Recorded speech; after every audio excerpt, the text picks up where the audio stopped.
Jang, kamu tidak ingat dengan apa yang aku katakan. Pergilah, pergi, pulang. Kalau kamu tidak menuruti apa yang aku katakan, selanjutnya kamu yang akan celaka. Gak tahu kenapa, tali yang dipegang oleh dua orang pemuda ini tiba-tiba terputus. Tali yang berukuran besar itu menyabet bagian leher dan dua orang pemuda itu meninggal seketika di lokasi kejadian.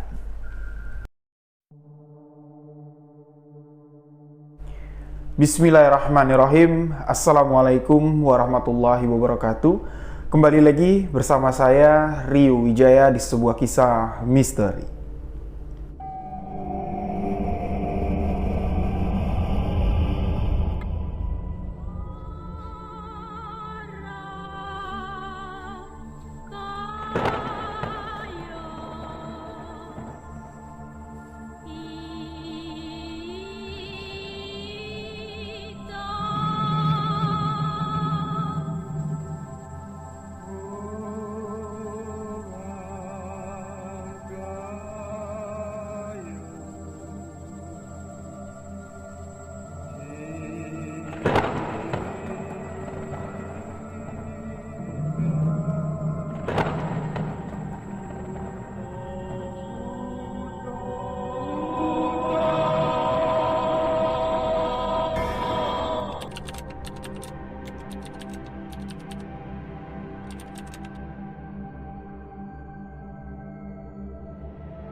Di sebuah kisah misteri kali ini, kembali saya akan menceritakan sebuah kisah yang dibagikan oleh salah seorang sahabat.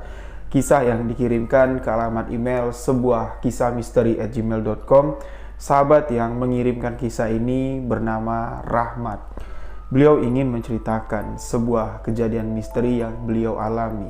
Sebelum saya menceritakan kisah apa yang dibagikan oleh sahabat kita Rahmat, untuk sahabat yang ingin membagikan sebuah kisah misteri, bisa kirimkan ke alamat email sebuahkisahmisteri@gmail.com atau bisa DM ke Instagram saya rio.wijaya91 dan bisa juga follow akun Instagram sebuah kisah misteri official. Untuk sahabat-sahabat yang telah memberikan dukungan, memberikan support agar channel ini dapat berkembang, saya ucapkan banyak-banyak terima kasih. Untuk sahabat yang baru bergabung, jangan lupa untuk mengklik tombol subscribe dan jangan lupa aktifkan notifikasi loncengnya agar tidak ketinggalan video-video sebuah kisah misteri selanjutnya.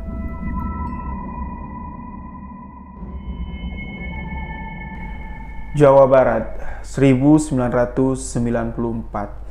Kisah ini dibagikan langsung oleh sahabat kita Rahmat ke alamat email sebuahkisahmisteri@gmail.com, yang mana kejadian misteri ini dialami langsung oleh Rahmat. Tapi di sini sahabat kita Rahmat meminta saya untuk tidak menyebutkan lokasi tepatnya kejadian ini di mana. Dia hanya mengatakan kejadian ini berlatar waktu di tahun 1994 dan terjadi di salah satu daerah yang ada di Jawa Barat. Di tahun 1994, sahabat kita Rahmat ini bekerja di salah satu perusahaan yang cukup besar yang sering mendapatkan istilahnya proyek lah, memenangkan tender proyek dari pemerintahan. Di perusahaan tersebut, Rahmat ini sudah mendapatkan jabatan yang cukup kuat, dipercaya oleh pemilik perusahaan tersebut untuk memegang beberapa tender sekaligus. Rahmat di sini bekerja tidak sendirian. Di tahun 94 itu, Rahmat bekerja dengan abangnya, abang kandung dari Rahmat. Di sini beliau menyebutnya dengan nama Bang Taufik. Usia Rahmat dengan Bang Taufik ini usianya tidak terpaut jauh. Ya, beliau mengatakan hanya selisih kurang lebih sekitar 3 tahun. Dari kecil mereka tumbuh bersama, mereka bermain bersama, hingga bekerja pun mereka di satu perusahaan yang sama. Nah, di awal tahun 94, Rahmat masih ingat betul. Jadi, selama dia bekerja di perusahaan tersebut dengan Bang Taufik, di tahun 94 itu, perusahaan tempat Rahmat bekerja ini memenangkan tender yang cukup besar. Owner atau pimpinan dari perusahaan mempercayai Rahmat dan Bang Taufik untuk mengurus semuanya dari tender tersebut. Nah, permasalahan utama yang dihadapi oleh Rahmat dan Bang Taufik untuk menjalankan tender yang didapatnya ini adalah permasalahan modal. Karena perusahaan yang dijalankan atau dipegang sama Rahmat dan Bang Taufik ini tengah menghandle beberapa proyek yang sedang berjalan.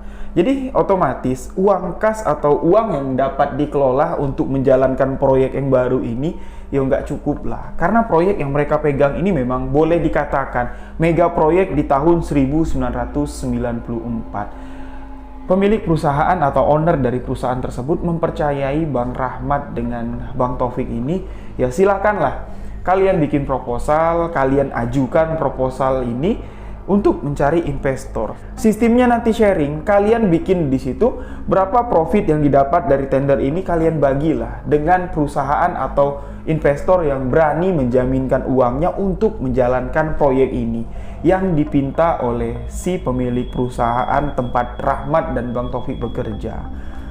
Biarpun kita dapat untung kecil, yang penting proyek ini tidak boleh lepas. Proyek ini harus kita dapatkan. Karena setelah kita mendapatkan proyek ini, menjalankan proyek ini, apalagi hasilnya sesuai dengan yang diinginkan oleh si pemilik proyek, perusahaan kita akan melambung tinggi. Nah, dengan beban seperti itu, Rahmat dan Bang Taufik pun, dua kakak beradik ini memutar otak, menyiapkan proposal sebaik mungkin dan memperhitungkan kira-kira dana yang dibutuhkan untuk menjalankan proyek ini berapa. Dan nanti gimana Bang? Rahmat bertanya dengan Bang Taufik untuk analisa pembagian keuntungan. Di sini Bang Taufik menyerahkan kepada si Rahmat ini, terserah kamu deh. Karena kamu yang jauh lebih dekat dengan si owner, kamulah yang membicarakan kepada si pemilik perusahaan ini untuk perusahaan berapa persen dan untuk si pemilik saham ini berapa persen. Nah, jadi setelah di sini proposal itu siap ya dikerjakan oleh dua kakak beradik ini, mereka pun mulailah masuk dari satu perusahaan ke perusahaan lain, menemui pemilik modal yang istilahnya dananya itu bisa digunakan untuk menjalankan proyek ini. Beberapa pengusaha-pengusaha besar sudah didatangi, tapi hasilnya masih nol. Waktu sudah semakin dekat menjelang tender ini harus dijalankan. Nah, jadi dengan waktu yang sangat darurat lah, meeting pun dilaksanakan di perusahaan tempat si Rahmat dan Bang Taufik ini bekerja. Yang tadinya Rahmat ini dipercaya sebagai pimpinan proyek untuk mengurus segala bidang. Di sini ketika rapat itu diadakan, Rahmat ini agak sedikit shock. Tiba-tiba si kepala perusahaan atau si owner ya dari perusahaan itu tiba-tiba sikapnya itu lebih akrab dengan si Bang Taufik. Yang mana sebelumnya Bang Taufik ini boleh dikatakan di perusahaan itu anak baru. Rahmat yang duluan kerja di sana, karena Rahmat ini kasihan dengan abangnya belum dapat kerjaan, Rahmat lah yang membawa si abangnya ini untuk bekerja di perusahaan tersebut. Karena Rahmat di sini mengatakan, Bang Taufik ini lulusan ekonomi yang terbaik. Jadi analisa hitung-hitungan dari Bang Taufik ini pakem lah, bisa dipakai lah untuk perusahaan, apalagi perusahaan tempat Rahmat bekerja ini memang proyeknya itu proyek besar. Analisa keuangan itu memang sangat dipentingkan sekali. Nah, di hari rapat itu, yang tadinya Bang Taufik ini namanya tidak pernah dipanggil atau disebutkan oleh si owner, tiba-tiba di rapat pada siang hari itu, owner ini tiba-tiba langsung menyebutkan Bang Taufik, "Pik, menurut kamu gimana? Analisa hitung-hitungan yang kamu berikan kepada saya itu sudah masuk. Perhitungan yang akan diberikan kepada si pemilik modal itu saya setujui. Ya nggak apa-apa lah. 30% kita dapatkan untuk keuntungan perusahaan sebagai pemegang tender atau pemenang tender. Sisanya 70% kita bayarkan atau kita berikan ke si pemilik modal. Itu masuk untuk saya ya. Jadi gini aja lah, Rahmat ya, si owner itu mengatakan kepada si Rahmat, sekarang saya percayakan pimpinan proyek ini dipegang sama abang kamu si Taufik. Padahal ya, jelas-jelas dari awal Si owner ini memutuskan, yaudah Mat, kamu urus semua urusan ini, saya percayakan kepada kamu. Tiba-tiba pada hari itu nggak tahu kenapa, di waktu yang sangat genting sekali, Bang Taufik ditunjuk sebagai pemimpin proyek. Yang mana Bang Taufik ini sama sekali belum punya pengalaman untuk menghandle satu proyek kecil pun belum pernah. Apalagi yang dihadapi untuk si Bang Taufik kerjakan sebagai pimpinan proyek ini adalah mega proyek. Di sini membuat si Rahmat ini agak bingung. Kira-kira nanti Bang Taufik ini sanggup nggak ya menahan tekanan yang akan besar sekali menekan Bang Taufik. Takutnya Bang Taufik yang tidak memiliki pengalaman, di tengah jalan dia merasa depresi dan proyek ini gagal. Rahmat di sini sempat mengutarakan kepada si owner, apakah nggak lebih baik kita menjalankan proyek ini sesuai rencana yang sudah kita putuskan tempo hari. Di sini lagi-lagi si owner memutuskan, ya keputusan ada di tangan saya. Mega proyek ini harus tetap dijalankan. Kamu silahkan handle proyek-proyek yang sudah kamu pegang di belakang. Proyek yang satu ini aku serahkan kepada abang kamu si Taufik. Itulah keputusan akhir atau final keputusan dari owner si pemilik perusahaan tempat mereka bekerja. Keraguan, ketakutan yang ada di benak Rahmat ternyata di sini bisa dipecahkan oleh sebuah keberuntungan lah kalau Rahmat di sini katakan. Beberapa hari proyek ini sudah ditetapkan sebagai Bang Taufik lah sebagai pimpinan proyek. Nggak tahu kenapa dari banyak proposal yang mereka telah ajukan ke perusahaan-perusahaan besar, ke pemilik-pemilik modal yang dananya dapat digunakan lah untuk menjalankan mega proyek ini, dua orang pemilik saham terbesar di salah satu perusahaan pada saat itu langsung menghubungi Rahmat. Karena pada saat itu di proposal yang diserahkan kepada perusahaan-perusahaan karena mereka ini ingin mencari modal tadi, di proposal itu masih tertulis Rahmat sebagai pimpinan proyek dan nomor yang dapat dihubungi atau istilahnya kalau mau berminat lah ya untuk investor ke perusahaan kami boleh hubungi Rahmat. Nah, perusahaan yang ingin menanamkan modal, dua perusahaan besar pada saat itu langsung menghubungi Rahmat. Mereka mengatur jadwal untuk bertemu dengan Rahmat untuk membicarakan secara langsung rincinya. Ini proyek apa, hitung-hitungannya gimana, dan pengerjaan proyek ini berapa lama dan berapa besar modal yang akan kalian butuhkan. Nah, yang mana Rahmat pada saat itu sudah tidak menjadi pimpinan proyek lagi, diserahkanlah ke abangnya. Bang, ini ada good news bang, ada berita baik. Dua pimpinan perusahaan besar barusan ini nelpon aku dan mereka menyetujui. Mereka mau menginvestorkan dananya untuk menjalankan proyek yang kamu pegang. Bang Taufik di sini bingung loh. Masa iya? Serius? Jadi Rahmat yang orangnya nggak serakah, dia turut senang lah. Wah, ini abangku bakal berhasil nih ya menjalankan mega proyek, dan di sini Rahmat turut senang. Rahmat menyerahkan bulat-bulat alamat pertemuan yang akan diadakan untuk membahas proyek yang akan dijalankan dengan pemilik modal ini. Alamatnya di sini jam sekian harinya ini, abang silahkanlah datang. Bawalah ya asisten atau rekanan abang untuk ya mempersiapkan presentasi nanti. Aku doakan semoga berhasil. Tapi di sini Bang Taufik orangnya nggak serakah. Dia nggak mau. Aku nggak mau pergi kalau kamu nggak ikut. Karena semua ini adalah jeripaya kamu, Dik. Kamu yang menyiapkan proposal sedemikian rapinya dengan rincian-rincian pengeluaran, pemasukan, dan pembagian hasil yang mungkin kalau aku yang ngejelasin aku nggak ngerti. Aku nggak mau pergi kalau nggak ada kamu. Aku bakal mati kutu deh di hadapan orang-orang besar tersebut. Tapi di sini lagi-lagi Rahmat percaya dengan Bang Taufik. Aku percaya dengan kamu, Bang. Kamu pasti bisa. Kapan lagi kamu berkembang? Sedangkan owner dari perusahaan ini sudah mempercayai kalau kamu bisa menjalankan mega proyek ini. Nah, dengan keyakinan diberikan oleh Rahmat sebagai adik, Rahmat juga memberikan motivasi agar abangnya dapat berkembang. Bang Taufik pun di sini berterima kasih kepada adiknya. Aku pikir kamu bakal kecewa sama aku. Aku pikir kamu bakal marah sama aku karena aku sudah ngambil satu-satunya proyek terbesar yang pernah kamu dapat.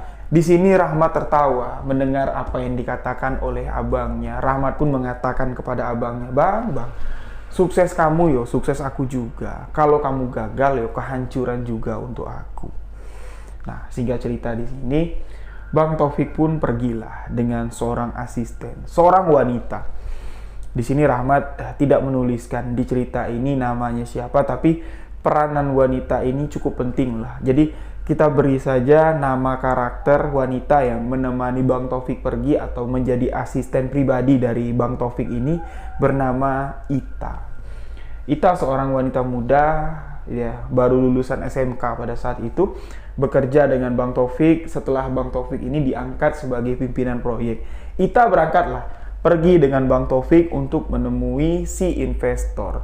Setelah Bang Taufik ini menjelaskan mekanisme pekerjaan yang akan dijalankan mega proyek ini, bentuknya ini, jadi simulasi pekerjaannya seperti ini, anggaran dananya seperti ini, waktu pengerjaannya seperti ini, Bang Taufik pun di sini meminta kepada investor-investor yang ditemuinya, 2 orang investor yang ditemui sama Bang Taufik ini, kalau memang Bapak berminat dan serius ingin menjadi investor untuk menjalankan proyek ini, saya meminta dalam waktu dekat Bapak menunjukkan keseriusan, memberikan tanda jadi, karena waktunya sudah sangat mepet sekali. Dan Bang Taufik mengatakan pembayaran dari proyek ini memang tidak secepat seperti proyek-proyek yang lain, karena mega proyek ini dibayarkan dari atasan atau dari pemberi proyek ini memang secara bertahap. Jadi setelah mendengar apa yang dijelaskan oleh Bang Taufik, 2 orang investor ini pun setuju untuk menanamkan modalnya. Nah, di sini Rahmat baru mengatakan di tulisan yang dikirimkannya ini, proyek yang dijalankan oleh Bang Taufik ini adalah sebuah mega proyek bendungan. Tapi di sini lokasinya sama sekali tidak dapat saya katakan. Di tahun 1994, kejadian ini sempat menghebohkan. Jadi setelah Bang Taufik ini mendapatkan proyek tersebut, ya, berjalanlah. Si Ita selalu mengikuti pergerakan dari Bang Taufik, terutama pergerakan di bidang istilahnya menjalankan proyek ini.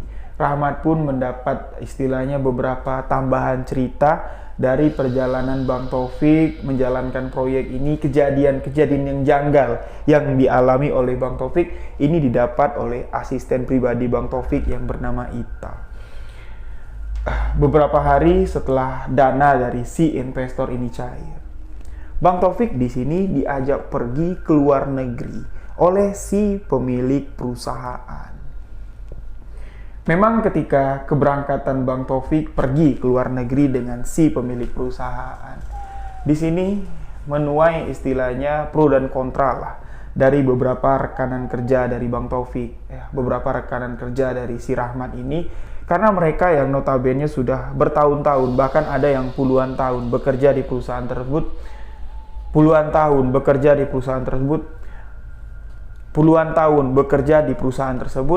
mereka ini tidak pernah diajak sama si bos untuk pergi ke luar negeri. Loh, kok kenapa?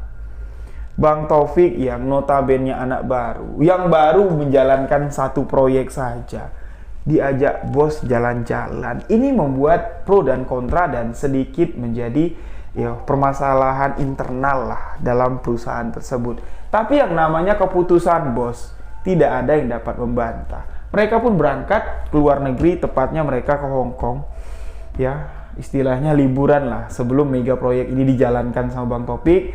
Sekitar 4 hari mereka liburan. Di sini Ita lah yang menjalankan mekanisme penyiapan segala sesuatunya untuk menjalankan proyek itu. Setelah Bang Taufik ini pulang dari Hong Kong, setelah menjalankan liburan dengan owner pemilik perusahaan, barulah Bang Taufik, Ita, dan kru yang akan menjalankan proyek ini masuk ke lokasi. Lokasi yang dituju Bang Taufik dan kru ini masuk ke pedalaman desa. Desa yang boleh dikatakan cukup terpencil. Di sanalah mega proyek ini akan dijalankan. Nah, jadi di desa tersebut akan dibangun sebuah bendungan untuk menahan abrasi. Jadi desa yang dimasuki oleh Bang Taufik dan kru ini memang rawan sekali terjadi tanah longsor. Setelah mereka beberapa hari meneliti tanah yang ada di sana, arsitek atau juru gambar lah untuk membangun bendungan ini mulai bekerja. Di sini Rahmat mengatakan, selama proyek itu berjalan, Bang Taufik dan kru ini, mereka ini aplusan pulang untuk menemui keluarganya, ada yang 1 bulan sekali, ada yang 2 minggu sekali, bahkan ada yang 3 bulan sekali, karena proyek ini memang didesak agar cepat diselesaikan, agar warga desa ini merasa tenang. Dan jalur yang dibendung oleh Bang Taufik dan kawan-kawan ini juga merupakan jalur vital. Jadi kalau jalur itu tidak cepat dibendung, tanah itu semakin abrasi, takutnya aktivitas warga atau aktivitas perekonomian di satu wilayah ini akan semakin terancam. Bang Taufik pun di sini karena dia sebagai pimpro, pimpinan proyek yang menjalankan mega proyek ini. Rahmat mengatakan 1 bulan sekali, payah sekali lah Bang Taufik ini pulang. Yang mana Bang Taufik ini walaupun usianya sudah cukup matang pada saat itu, usianya sudah hampir menginjak 35 tahun, Bang Taufik ini belum berumah tangga. Jadi masih single lah. Bang Taufik pun di sini nggak ada kepentingan lah untuk pulang ke rumah kecuali untuk menemui bapak dan ibunya. Bang Taufik lebih memilih untuk menghabiskan waktu mengawasi proyek, menjalankan hitung-hitungan yang matang agar dana dari investor ini tidak sia-sia dan proyeknya pun berjalan dengan sesuai keinginan. Tidak ada kesalahan dalam proyek yang baru pertama dipegang sama Bang Taufik. Bang Taufik di sini pulang ke rumah 1 bulan sekali. Sedangkan si Ita, karena dia seorang wanita masih muda pula lah, Ita ini setengah-setengah kerjanya. Jadi 2 minggu dia datang ke lokasi, 2 minggu lagi Ita ini menghabiskan waktu di kantor untuk istilahnya mesan-mesan barang lah. Jadi Bang Taufik ini ngabarin dari lokasi, "Ta, kamu siapkan ini, nanti dananya tinggal dicairkan dari kantor." Dan Ita pun mengirimkan barang-barang yang dipinta sama Bang Taufik untuk masuk ke lokasi proyek. Nah, dari informasi yang diberikan si Ita inilah ketika Rahmat bertanya, "Tah, gimana tah progres pembangunan mega proyek yang dipegang sama Bang Taufik?" Ita ini banyak bercerita, "Wah, progresnya sekarang bagus Bang. Bang Taufik memang terlihat serius banget untuk mengerjakan proyek tersebut." Namun di sini Ita mengatakan, ketika dia berada di dekat Bang Taufik, ketika pertama kali proyek itu mulai dijalankan, istilahnya batu pertama lah diletakkan untuk menjalankan proyek itu, beberapa istilahnya kejadian-kejadian janggal itu terjadi. Pertama, Ita mengatakan, lokasi pembangunan proyek itu memang di tengah-tengah sebuah kampung. Pertama mereka datang, mereka sudah disambut oleh kepala desa, disambut oleh warga-warga setempat. Ita di sini ingat wajah-wajah orang yang datang menyambut mereka, dan Bapak Kepala Desa mengatakan, inilah orang-orang yang boleh dikatakan dedengkot atau orang-orang penting di desa kita, orang-orang yang terhormat lah. Terhormat dalam arti kata bukan orang kaya, tapi di sini dianggap sepuh, dianggap memiliki pengaruh, dianggap memiliki istilahnya dihargai, dihormati karena menjadi orang tua lah. Nah, si Ita ini inget wajahnya satu-satu, kurang lebih ada sekitar 8 orang Bang. Tapi ketika kami selesai meletakkan batu pertama di sana pada malam hari, setelah kami makan malam, seluruh anggota pekerja itu makannya serempak Bang. Jadi di istilahnya camp lah ya, camp yang dibuat darurat, meja makannya itu panjang. Jadi koki yang masak untuk makan orang-orang camp. Setelah mereka masak, makanan itu dihidang, seluruh pekerja makan di sana sama-sama. Termasuk beberapa warga desa yang dianggap sepuh tadi. Mereka semuanya makan sama-sama di sana. Tapi setelah acara makan malam selesai, setelah 8 orang warga sepuh ini pulang ke rumah masing-masing, Bang Taufik, Ita, dan 2 orang arsitek yang tugasnya untuk menggambar sketsa bendungan sekaligus menjelaskan lah pada malam itu kepada Bang Taufik, "Bang, ini Bang, gambar yang kami desain dan kekuatan dari desain yang kami gambar ini untuk bendungan yang akan kita buat, ini seperti inilah rinciannya." Jadi setelah Bang Taufik ini memahami atau melihat dan menganalisa gambar yang diberikan oleh 2 orang arsitek, si Ita juga memperhatikan Bang Taufik ini sangat detail sekali memperlihatkan gambar itu, istilahnya sambil menghitung lah rincian kekuatan dari gambar itu. Tiba-tiba ada suara langkah datang dari hadapan mereka. Karena camp yang mereka tempati atau tempat makan yang ada di camp itu kan gelap, lampunya seadanya karena mereka cuma menggunakan genset. Karena lokasi pembangunan bendungan itu jauh ya, di pinggiran desa. Mereka di sana kalau malam itu ngidupin genset. Dari gelapnya malam, Ya, cuman ada bias lampu yang remang-remang. Ita dan Bang Taufik ini mendengar suara langkah kaki. Pek, pek, pek. Tiba-tiba di hadapan Ita, di hadapan Bang Taufik dan dua orang arsitek yang tengah memegang desain bendungan, berdiri seorang laki-laki tua. Nah, laki-laki tua itu dengan istilahnya dengan nada yang agak sedikit lantang dan tegas, mengatakan sebuah kalimat yang cukup mengejutkan ketika Ita mendengar kalimat yang disampaikan oleh laki-laki tersebut. Laki-laki itu mengatakan, "Nah, lebih baik secepat mungkin kalian tinggalkan tanah ini. Tidak baik untuk kalian, terutama untuk laki-laki ini." Tangan dari si laki-laki tua itu menunjuk ke arah Bang Taufik.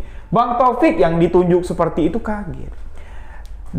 Bang Taufik ini duduk santai sambil memperhatikan laki-laki yang tengah berdiri di hadapannya sambil mengatakan, "Lebih baik kamu pergi, terutama kamu." Ya, dengan tunjuk tangan seperti itu, Bang Taufik ini kaget. Nah, Bang Taufik langsung melirik si Ita.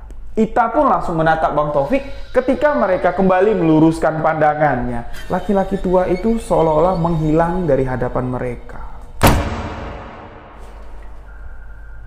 Nggak tahu menghilang ke arah mana. Bang Taufik bertanya sama si Ita, "Tah, aki-aki tadi kemana?" "Nggak tahu bang, abang ngelihatnya ke arah mana?" "Yo, aku nggak ngelihat.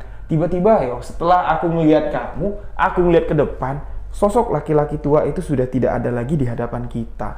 Bang Taufik dengan rasa penasarannya bertanyalah kepada dua orang arsitek yang tengah duduk di samping Bang Taufik, "Kalian lihat gak? Barusan ada laki-laki tua berdiri di hadapan kita dan nunjuk ke arahku. Dia ngomong, 'Kamu keluar dari tanah ini.'"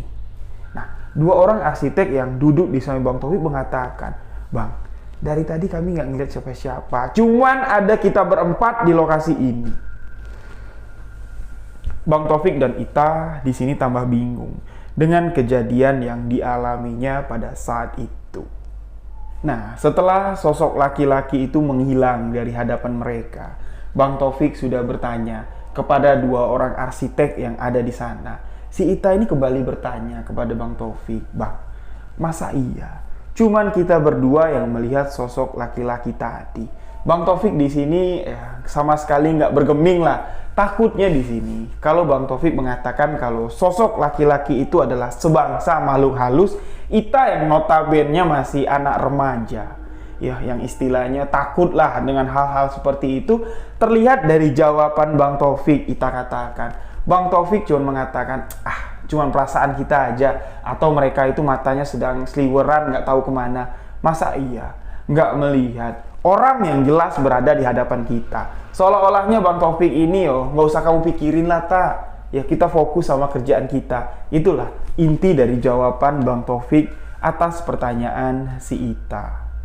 Setelah malam itu, Ita mengatakan kepada Rahmat yang ada di kantor, aktivitas di lokasi tempat mega proyek ini berjalan, semuanya berjalan seperti biasa. Namun, gimik wajah dari Bang Taufik ini agak sedikit berubah. Wajahnya agak sedikit pucat, terlihat agak sedikit layu. Ita di sini mengatakan, "Bang, abang istirahat aja lah dulu. Kalau enggak, abang hubungi orang kantor, abang minta digantikan beberapa hari. Karena dari awal proyek ini dijalankan, yang lain sudah pulang bang, sudah ngambil cuti untuk pulang ke rumah masing-masing. Tapi abang nggak pernah pulang. Aku aja loh, aku udah 3 kali bolak-balik ke lokasi proyek ini. Tapi abang sama sekali, sekalipun belum pernah mengambil jatah cuti." Tapi di sini Bang Taufik mengatakan, "Yo tanggung tak. Yo minimal 1/4 lah proyek ini jalan, baru aku bisa lega untuk ninggalinnya." Lantas di sini Ita pun tidak bisa memaksakan karena Bang Taufik ini adalah pimpinan dari proyek tersebut. Waktu terus berjalan, proyek terus berjalan. Warga desa sangat antusias sekali dengan apa yang dikerjakan oleh Bang Taufik. Bahkan di sini Ita melihat antusiasme dari warga setempat atas mega proyek yang dijalankan sama Bang Taufik ini untuk kepentingan masyarakat setempat. Jadi masyarakat yang ada di sana sangat antusias sekali. Mereka datang siang-siang, ada yang nyumbangin makanan. Masak dari rumah itu, lauk-lauknya beragam lah. Ada yang bawain makanan ringan seperti ubi goreng, ada yang bawain ya buah-buahan lah untuk pekerja-pekerja yang ada di sana.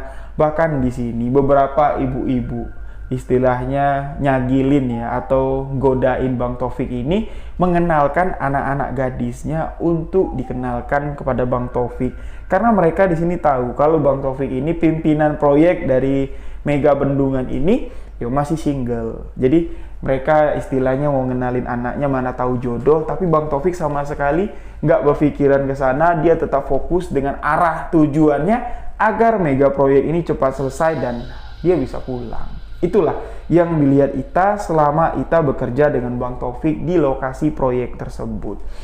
Kurang lebih sekitar 8 bulan. Mega proyek itu telah berjalan, sebuah insiden terjadi.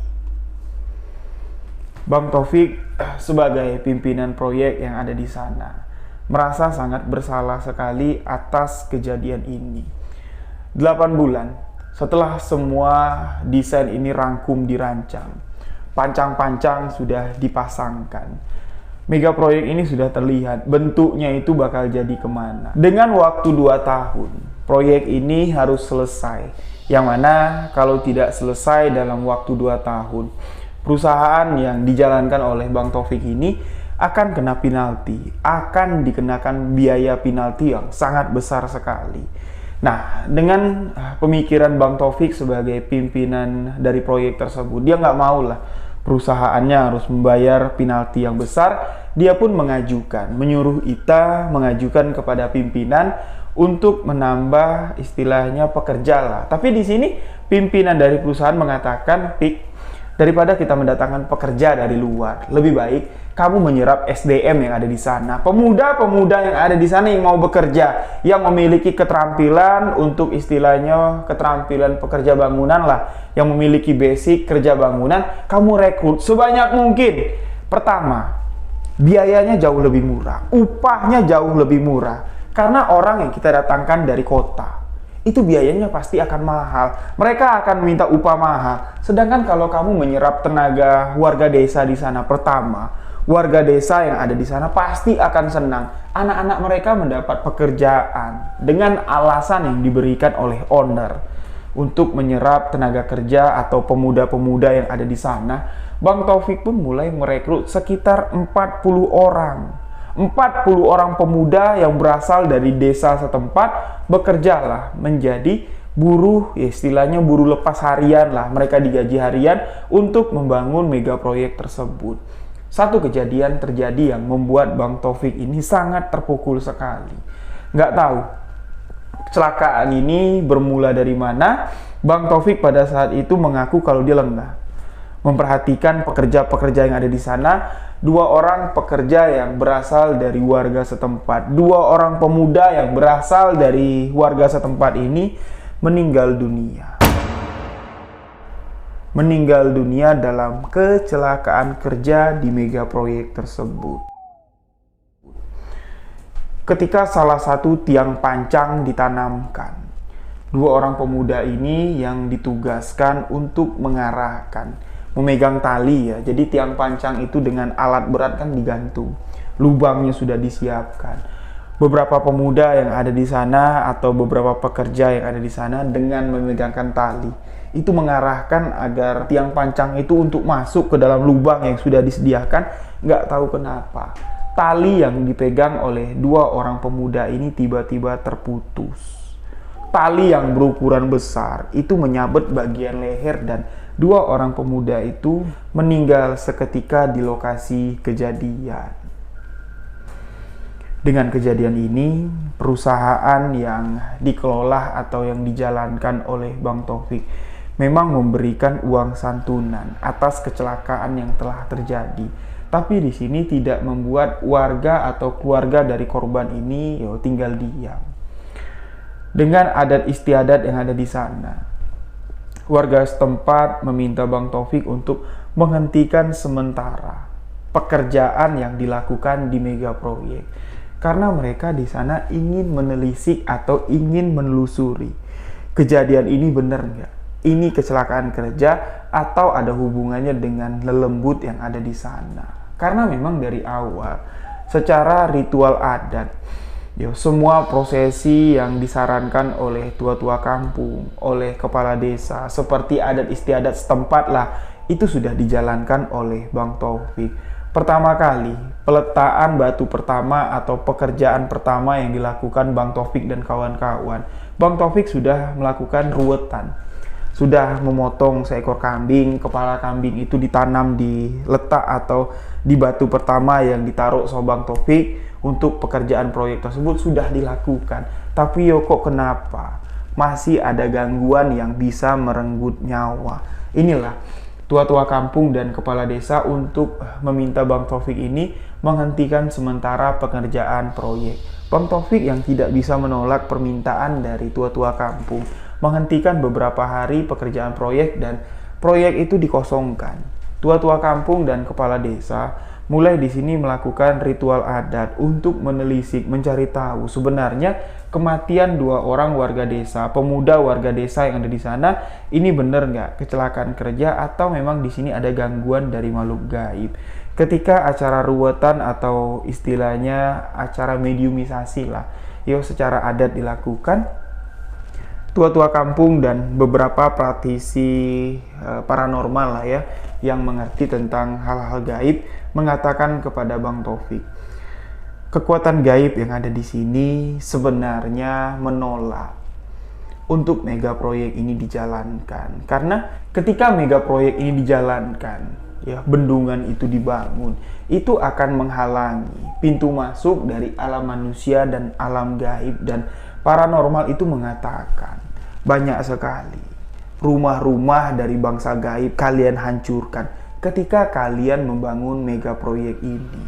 Bang Taufik yang orangnya berpikiran rasional, dia mengatakan kepada tua-tua kampung, ritual pertama yang kami buka di sini sesuai dengan keinginan kalian. Kalian bilang, untuk tegur sapa, untuk assalamualaikumnya lah, agar proyek ini bisa berjalan lancar, kami harus melakukan beberapa ritual. Ritual itu sudah dijalankan. Loh, kok kenapa? Setelah proyek ini jalan, kenapa kalian katakan lagi di sini ada gangguan dari lelembut atau makhluk gaib yang ada di sini? Nah, tua-tua kampung di sini mengatakan, terserah kamu. Yang jelas, untuk menjalankan proyek ini ke depan, kami menarik pemuda-pemuda yang kamu pekerjakan di proyek ini. Kalau memang mau menambah pekerja, silahkan kalian datangkan dari tempat kalian. Toh di sini sudah ada bukti. Ketika warga kampung di sini turut bekerja di proyek ini, mereka sudah menjadi tumbal. Bang Taufik yang sama sekali tidak percaya dengan hal-hal gaib dan hal-hal mistis. Bang Taufik cuma berpikir, ini mitos, ini cuma sekedar kepercayaan. Bang Taufik di sini mengiyakan, silahkan. Kalau kalian tidak tersinggung, pemuda-pemuda yang ada di sini tidak bekerja, saya mendatangkan pekerja dari luar, kalian tidak masalah, silahkan. Mulai dari hari ini, pekerja-pekerja yang bekerja dari kampung sini, silahkanlah. Kalau mau berhenti silakan berhenti, tapi kalau masih ada yang mau kerja, mau bantu-bantu untuk menjalankan proyek ini, alhamdulillah.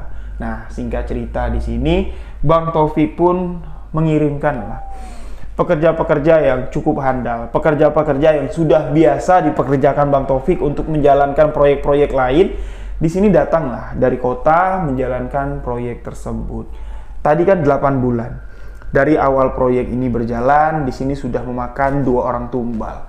Masuk ke 1 tahun 2 bulan. Di sini Ita menceritakan kepada Bang Rahmat, pekerja yang ada di sana mengalami kesurupan massal. Pada saat itu kebetulan si Ita ini sedang ada di lokasi kejadian. Kejadiannya itu seperti yang kemarin dialami Ita dan Bang Taufik. Setelah mereka selesai makan malam, pekerja-pekerja yang ada di sana mulai mengeracau, ngomongnya itu nggak tahu kenapa, dan beberapa pekerja ini berperilaku layaknya seperti hewan. Ada yang menggeram seperti harimau, ada yang menggeliat badannya seperti ular. Jadi pertama yang mengalami kesurupan ini cuma 2 orang. Nah, setelah 2 orang ini semakin menjadi-jadi, tingkahnya semakin tidak terkontrol, orang-orang yang mencoba untuk menetralisir atau mendekati orang yang tengah kesurupan, ini malah kesurupan lagi. Bahkan hampir seluruh pekerja yang ada di sana kesurupan. Pekerja yang ada di sana itu kurang lebih sekitar 60 orang. Setengah dari pekerja yang ada di sana sudah kesurupan, tingkahnya sudah aneh-aneh. Bang Taufik di sini bingung dengan apa yang sedang terjadi. Di tengah kekacauan, ada yang mengeracau seperti harimau, ada yang bertingkah seperti kera, ada yang menggeram dengan geraman yang mengerikan. Tiba-tiba, laki-laki tua yang kemarin sempat datang memperingati Bang Taufik, tiba-tiba datang lagi. Berjalan dari kegelapan malam, di tengah hiruk pikuk orang yang sedang kesurupan, tiba-tiba berada di depan hadapan Bang Taufik yang sedang berdiri di depan tenda. Laki-laki tua itu mengatakan kepada Taufik, "Jang, kamu tidak ingat dengan apa yang aku katakan. Pergilah, pergi, pulang. Kalau kamu tidak menuruti apa yang aku katakan, selanjutnya kamu yang akan celaka."